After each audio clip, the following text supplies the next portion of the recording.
understood what Johannesburg is doing and how we would really want to partner with society on different levels within this ecosystem to say that how can we best all put our efforts and our resources together so that we don't see this kind of problem happening again. Yes. I'm going to direct this question to you, MMC. In fact, it's probably a statement. I think we should start by maybe running to these problems when they happen. How do we start? So I'm saying there are NGOs here, there are development practitioners here. So if the attack is happening, I was speaking to Rev Les. So before I have these conversations, I have a lot of conversations with various people. Rev Les here, the chairperson. And I had a chat with him about these conversations, and we discussed to say, if these attacks happened, like we're saying, the problem is that we bring the bucket when it's raining instead of like really doing the groundwork before it gets to rain, right?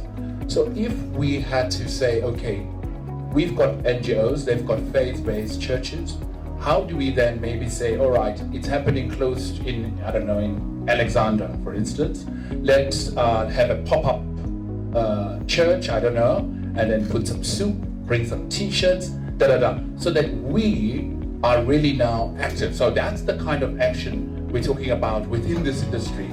Maybe I can call MMC and I say, look, we are going to do a pop-up at an Oxford church. We need, we take what we have and not what we don't have, and we create that's the heart of the conversation, to say who do we call and how do we then affect that change as people in this room. MMC, sorry, Commissioner. Thank you.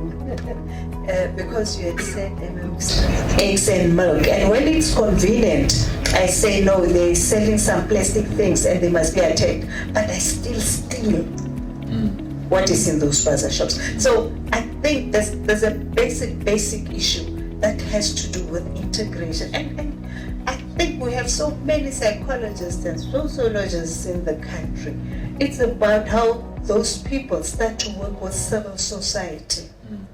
We deal with issues of integration because if we don't address them properly, then we'll end up with the issue of self-hate. We'll end up looking at them and feeling that, you know, they just come here, they're making so much money. Why can't we? And there's an opportunity to learn from them. I mean, I've got to listen to the previous Minister of Small Business Development, just giving statistics. It was after there would have been another uprising around that area.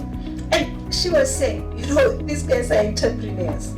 They get to combine their resources, buy in bulk, do whatever, and hence they are necessarily cutting our businessmen in terms of pricing because of the strategy they have. And can't we learn how they do things so that we can also improve? So for me, the issue of integration is important. And like I said about that message is for a clear message to come through in the country to say, you know, these are our people.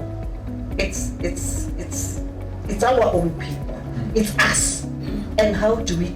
Is it foreigners that we dislike, or is it just convenient to hate foreigners? It's so much more difficult for me to hate a Zulu or a Xhosa or Afrikaner, but it's so much easier for me to say I don't like the Nigerians because they're all drug dealers. Which statement is totally incorrect. There are many outstanding Nigerian nationals, big business people. They move our society forward. They're big employers within our country. But I think it's just so much easier for us to say, I don't like that nationality. In fact, Chief Director, us as men, you know, we sometimes say it's easier to pick on someone lesser of our size, women, the vulnerable. It's easier. It's not because we really dislike them, but I think it's just easier for us to pick. We need to talk about that. And then, if we're able to locate strategic focus on our funding, it is to advise us on the funding focus areas because each year we sit and discuss what we should be focusing on as a funder on our secondary mandate as a funder. We look at what are the challenges that are facing the NPO sector or civil society sector in the country. And as part of that, we rely mainly on the professionals who are the key drivers of our strategy in the organization. So, why we are here 2 years ago, we have identified few risks that we have encountered in our funding model, both from the practitioner point of view, but as well as those who benefit from our funding, in terms of lack of capacity on various issues that have to do with implementing the projects that they've been funded for. And we have then tasked our research department, which is headed by Sarah. She has done a very beautiful work in terms of ensuring that she gets the industry together, both from academia and those who are funding our partners in funding various projects in the country, in terms of igniting a discussion on how do we professionalize grant funding in South Africa, to a point where there is standards that talk to how we should behave in the profession, where we now have the standard or code of ethics that talks to the issues of funding, but also to work on collaborative relationship with the universities and those who are in the profession, to make sure that we better our approach in terms of making sure that whatever little money that we are putting in a project, it goes a long way in terms of ensuring that there is impact. Given the challenges that the country is faced with of unemployment and the socio-economic issues that we are dealing with, we found it very much opportune time that we professionalize this sector.